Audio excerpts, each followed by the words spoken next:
कल्पना करा, मुघल साम्राज्य आपल्या शिखरावर आहे. दिल्लीच्या दरबारात सत्ता, संपत्ती आणि सामर्थ्य यांचा उधाण आहे आणि त्या दरबारात बसलेला आहे कठोर, शिस्तप्रिय आणि धर्मनिष्ठ सम्राट औरंगजेब. पण त्याच दरबारात एक कोमल मनाची, सुफी विचारांनी भरलेली, फारसी कवितेत रमणारी राजकन्या देखील आहे. तिचे नाव आहे झेब-उन-निसा आणि दूर दक्षिणेत सह्याद्रीच्या कड्यांमध्ये उभा राहत आहे एक असा योद्धा ज्याचे नाव ऐकताच मुघल दरबारात खळबळ उडते. ते म्हणजे हिंदवी स्वराज्याचे संस्थापक शिवाजी महाराज. झेब-उन-निसाचा जन्म 15 फेब्रुवारी 1638 रोजी दौलताबाद येथे झाला. तिची आई दिलरस बानो बेगम ही इराणच्या सफवेद डायनेस्टी या प्रतिष्ठित राजघराण्यातील राजकन्या होती.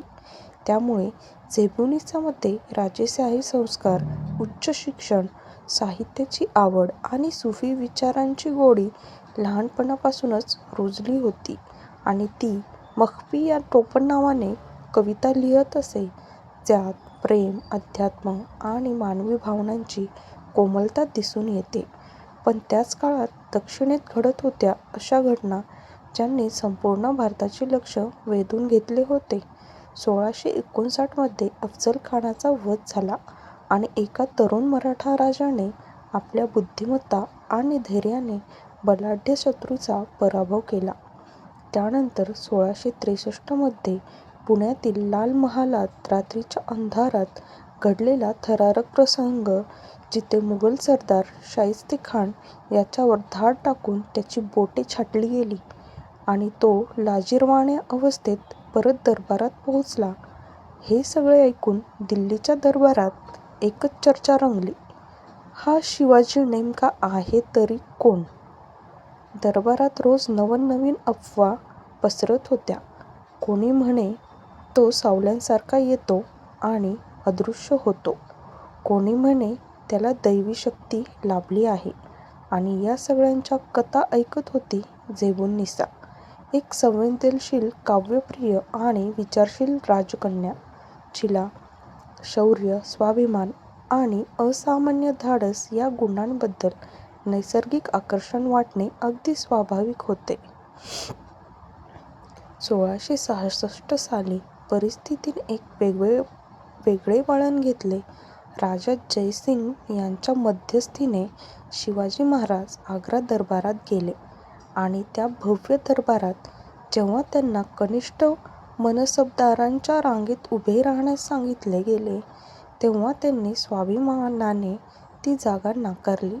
हा प्रसंग दरबारात उपस्थित प्रत्येकाच्या मनात घर करून गेला आणि लोककथेनुसार पडद्याआड बसलेल्या झेब-उन-निसाने त्या स्वाभिमानी राजाला पाहिले आणि त्याच्या व्यक्तिमत्त्वाने ती प्रभावित झाली. पण येथेच आपण थांबून विचार केला पाहिजे, हा प्रसंग खरोखर घडला होता का, की नंतरच्या काळात रंगवून सांगितला गेला होता? कारण समकालीन मराठी खबरी, मुघल दरबारी नोंदी किंवा फारसी इतिहास संग्रह यापैकी कुठेही झेब-उन-निसा आणि शिवाजी महाराज यांच्यातील प्रेमसंबंधाचा स्पष्ट, ठोस आणि निर्विवाद उल्लेख आढळत नाही.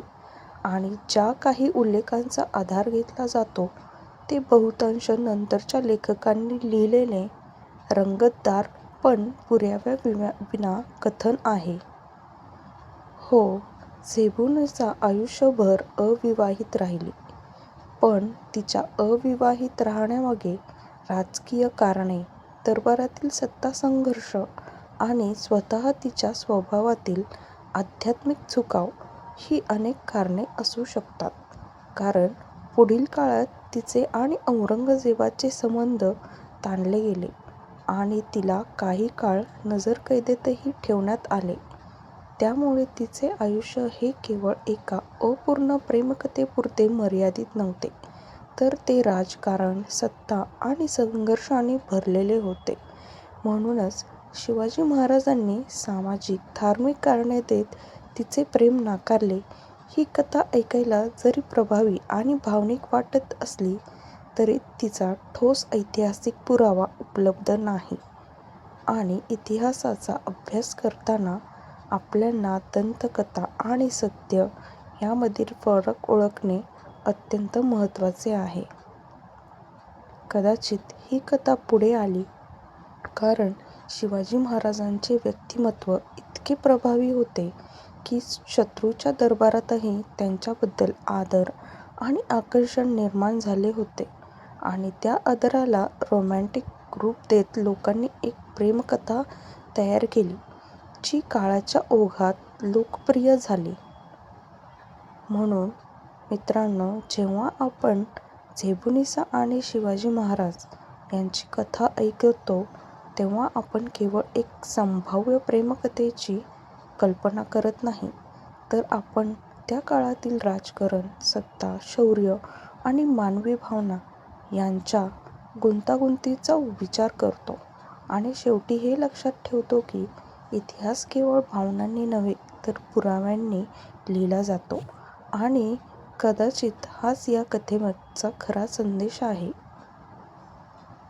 शिवाजी महाराजांचे शौर्य इतके प्रभावी होते की त्याने शत्रूच्याही मनात आदर निर्माण केला आणि झेबुनिसासारखी विदुषी राजकन्याही त्यांच्या व्यक्तिमत्वाकडे आकर्षित झाली असे लोकांना वाटले.